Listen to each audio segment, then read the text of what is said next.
चाहता हूं, बहुत गौर से, बहुत ध्यान से आप प्रेम कुमार जी की बात सुन रहे थे। जरा आपसे समझूं कि क्या इधर राहुल गांधी की जो ये हाइब्रिड यात्रा है, ये जले पे नमक की तरह है। जले पे नमक इसलिए कह रहा हूं क्योंकि अभी डंकी रूट वाला जो वीडियो है वो गांव गांव में घूम रहा है। वहां हरियाणा में कह रहे थे लोग कि राहुल गांधी पहुंच ही नहीं रहे हैं, क्यों नहीं पहुंच रहे हैं, क्यों नहीं सभाओं को संबोधित कर रहे हैं, चुनावी सभाओं को। लेकिन इस बीच उन्होंने एक वीडियो जारी कर दिया डंकी रूट का, खूब डंका बज गया है। और इस बीच अगर राहुल गांधी 90 में से 25 विधानसभा और वैसे विधानसभा को जो बहुत इंपॉर्टेंट है, माना यह जा रहा है कि इस विधानसभा में जहां उसको चुना गया है जहां कांग्रेस थोड़ी सी कमजोर नजर आती है, और उसको मजबूत करने के लिए राहुल गांधी और उनका साथ देने के लिए प्रियंका गांधी भी जाने वाली हैं। और कल से यात्रा शुरू हो रही है। यात्रा का पूरा रूट मैप अभी मैं थोड़ी देर में आप लोगों के बीच रखूंगा जरा। लेकिन आपसे समझना चाहता हूं कि एक तरफ राम मंदिर, 370, आतंकवाद, पाकिस्तान, पीओके पर कब्जा, सर्जिकल स्ट्राइक, ये तमाम शब्द, इसमें से कोई भी ऐसा शब्द नहीं है जो पहले हम लोगों ने नहीं सुना हो। लेकिन डंकी रूट, हाइब्रिड यात्रा, वो भी चुनाव में, ये दो चुनाव में हमने नहीं सुना। इसलिए यहां पर इसकी समीक्षा जरूरी है। प्रशांत जी। राजीव जी, बीजेपी का चुनाव कैंपेन बहुत मजेदार है। अब जिन शब्दों की आप चर्चा कर रहे हैं, 370, पाकिस्तान, कश्मीरी पंडित, ये सारे शब्द, ये सारी बातें जम्मू कश्मीर में जब अमित शाह जाते हैं वहां ये नहीं बोलते हैं। वहां उनको ईद और मुहर्रम याद आती है, और यहां वो तुष्टीकरण की बात कह रहे हैं। तुष्टीकरण क्या है भाई? आप जब ईद मुहर्रम में गैस का सिलेंडर दे रहे हैं तो किसको दे रहे हैं वहां पे? और इस देश के मुसलमानों को राजीव जी ईद मुहर्रम पे सिलेंडर फ्री का नहीं चाहिए, उनको बराबरी का दर्जा चाहिए, इंसाफ चाहिए। ये जो ट्रेनों पे मारपीटें हो रही हैं, मुस्लिम कपड़े देख के पहचान रहे हैं लोग, ये दिक्कत है।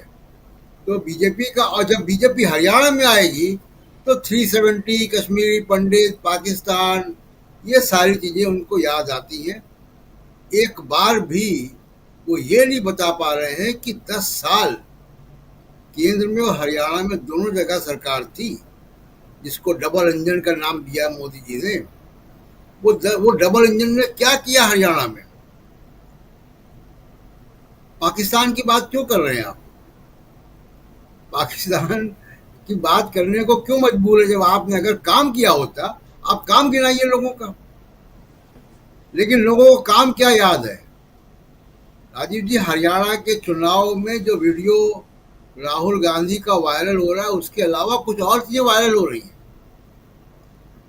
पुलिस वाले जिस तरीके से सड़कों पे संगीने ठोक रहे हथौड़े से किसानों के आंदोलन के, किसान दिल्ली न पहुंच पाए, ये तस्वीरें वायरल हैं वहां के चुनाव में। वहां के चुनाव में राहुल गांधी जब अमेरिका गए और उससे उस एक व्यक्ति से मिले, उसके घर में गए, वो वीडियो उनका, उसने हरियाणा के चुनाव में एक नया विमर्श पैदा कर दिया है। आप याद कीजिए राजीव जी, हरियाणा के चुनाव जब शुरू हुए तो हम लोग ये बात नहीं करते थे जी। डंकी रूट की बात हम लोग नहीं करते थे।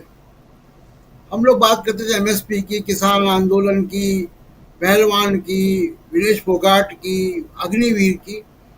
आज की तारीख में ये सबसे बड़ा मुद्दा है पंजाब में, वो माफ कीजिएगा हरियाणा में जी।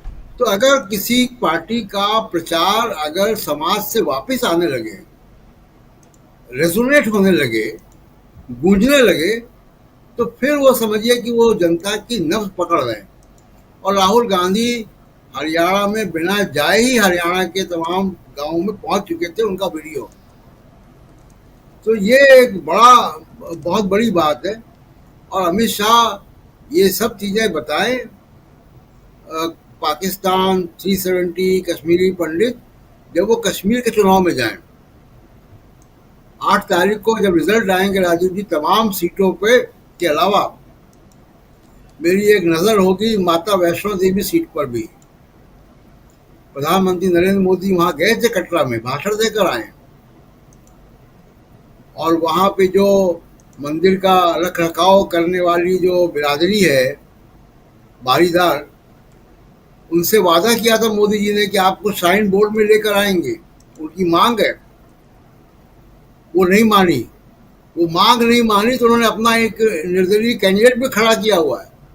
उनके 8-9 हजार वोट हैं, दलित साहब बताएंगे। तो उस सीट पर मैं पहले भी कह चुका हूं कि एक ट्रायंगल है जिसमें बीजेपी कहीं फंस न जाए कि बद्रीनाथ और अयोध्या के बाद माता वैष्णो देवी की सीट भी बहुत मुश्किल में लगती है। हालांकि वहाँ वोट हो चुका है और 80% वोट हुआ है। दूसरा कि अगर हरियाणा के चुनाव में राजीव जी, पहलवान, एमएसपी का कानून, ये सब बड़े मुद्दे हैं, लेकिन राहुल गांधी का जो एक कैंपेन है डोंकी रूट को लेकर, जो तमाम बेरोजगार लोग अमेरिका और कनाडा जाते हैं और फंसते हैं चक्करों में, अपनी ज़मीन जायदाद यहाँ बेच के जाते हैं, वो एक बहुत बड़ा मुद्दा है। क्योंकि हरियाणा जैसे क्षेत्र में जिसमें कि इतना कृषि उत्पाद है, और वहाँ पे भी अगर ऐसा लोगों को जाना लगे, और ये पहले नहीं होता था, ये बीजेपी की सरकारों में होना शुरू हुआ है। तो राहुल गांधी जब यात्रा पे निकलेंगे तो आप देखिएगा कि वहाँ पे वो किस तरह रेजोनेट करते हैं। मेरे ख्याल से राजीव जी, हरियाणा में कांग्रेस काफी आगे है। अब राहुल गांधी की यात्रा उसको फिनिशिंग टच देगी। बिल्कुल बिल्कुल, आप सही कह रहे हैं हरियाणा की बात। लेकिन हरियाणा से पहले जरा जम्मू कश्मीर की बात की जाए। हमारे साथ जलील राठौर जी हैं, वरिष्ठ पत्रकार हैं और पहले भी इसी प्रोग्राम में बैठ चुके हैं। जलील जी, एक बार फिर से आपका स्वागत करता हूं। और सबसे बड़ी चीज कि कल प्रियंका गांधी थी, कांग्रेस ने एक गंभीर आरोप लगाया है और कहा है कि 2 सभाएं थी, जिनमें से एक जो बिलावर की सभा थी प्रियंका गांधी की, उस सभा में उनके हेलीकॉप्टर को उतरने नहीं दिया गया। एक तो ये बात जो इम्पोर्टेंट है, जो कांग्रेस पार्टी आरोप लगा रही है। और दूसरी जो महत्वपूर्ण बात है वो ये कि परसों की सभा राहुल गांधी कर सकते थे, लेकिन वहाँ भी यही आरोप लगाया गया है। यानी जो जम्मू कश्मीर प्रशासन है वो कांग्रेस को लेवल प्लेइंग फील्ड मुहैया नहीं करवा रहा है। प्रशासन मतलब एलजी, उसके आगे पीछे तो कुछ देखा नहीं जाएगा। दूसरा है चुनाव का वक्त है तो चुनाव आयोग, ये भी है। तो